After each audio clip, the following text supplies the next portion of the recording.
Du Seigneur.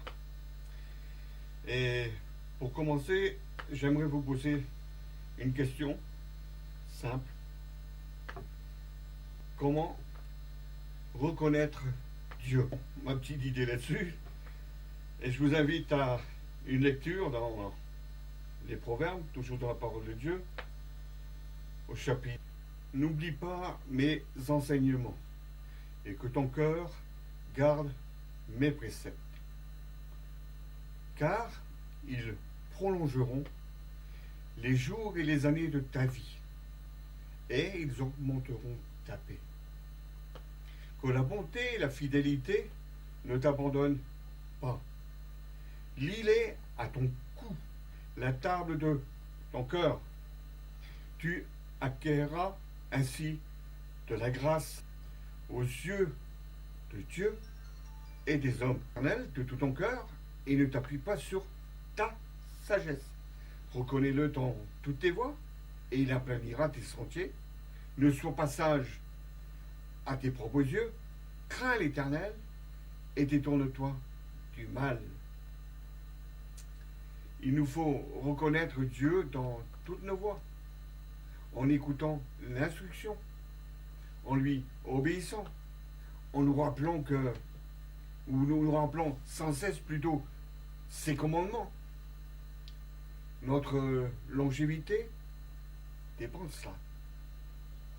La véracité de la parole de Dieu doit être à jamais dans nos cœurs, dans les profondeurs de notre être, gravée à jamais.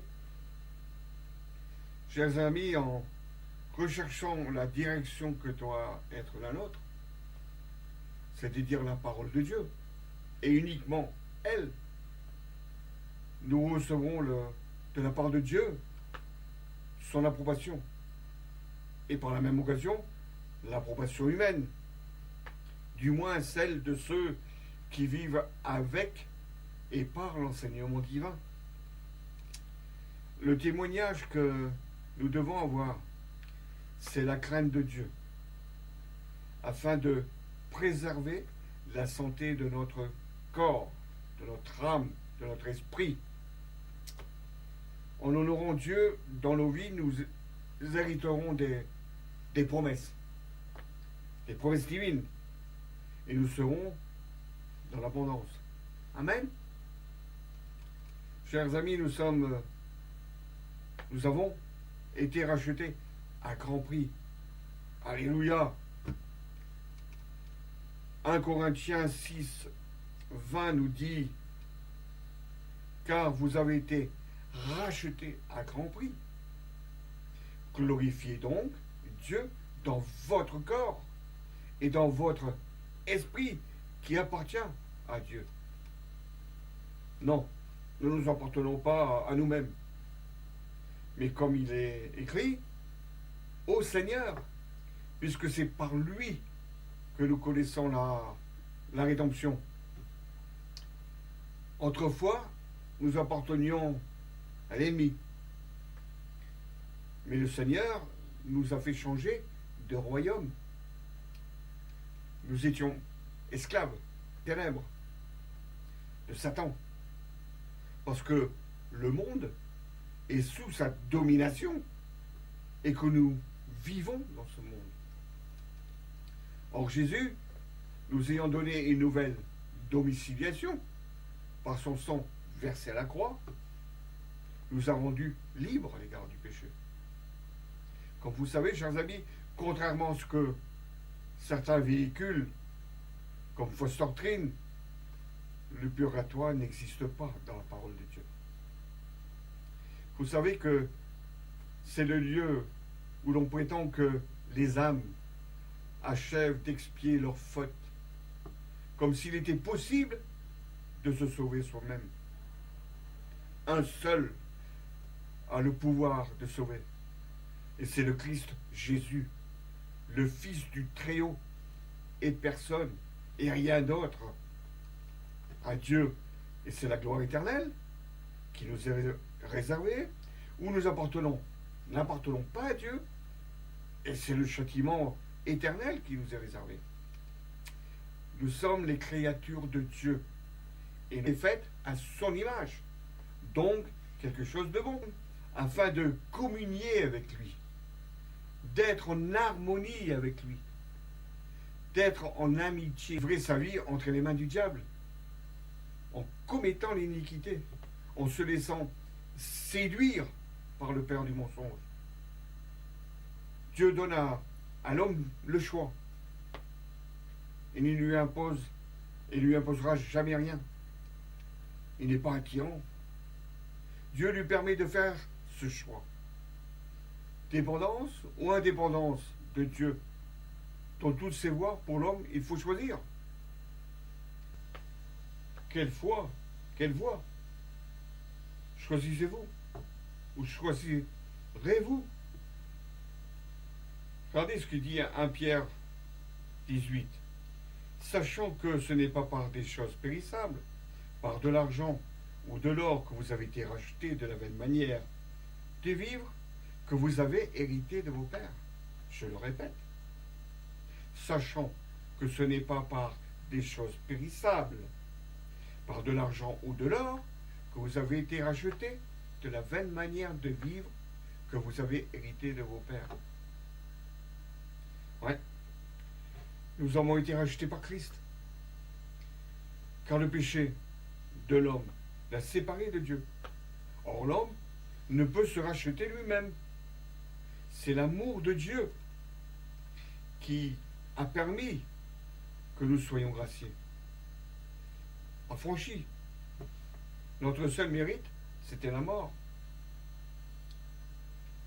Par nature ou volontairement, nous péchons.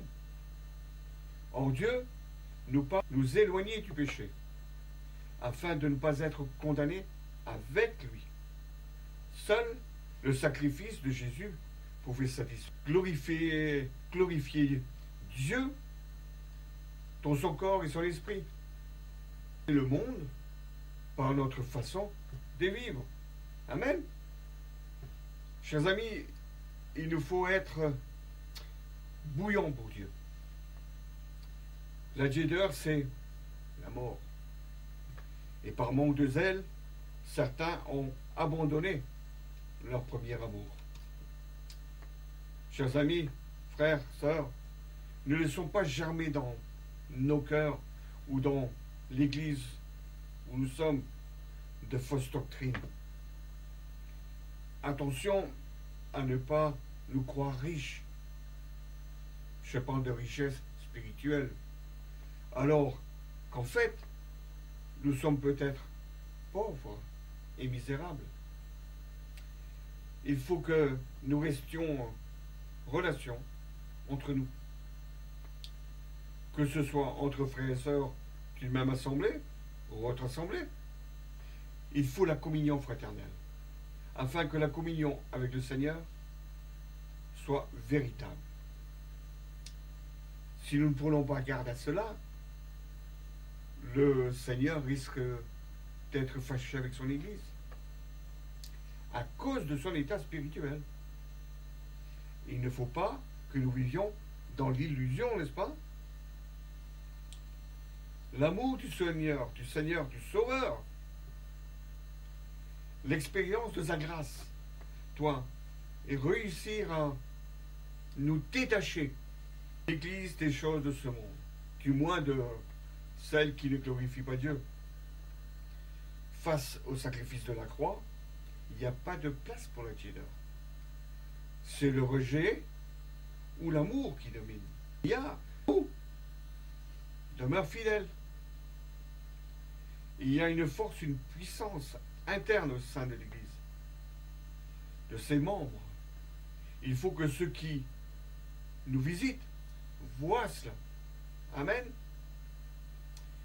Puisse le Seigneur louer notre fidélité, notre attachement, notre zèle quand il reviendra.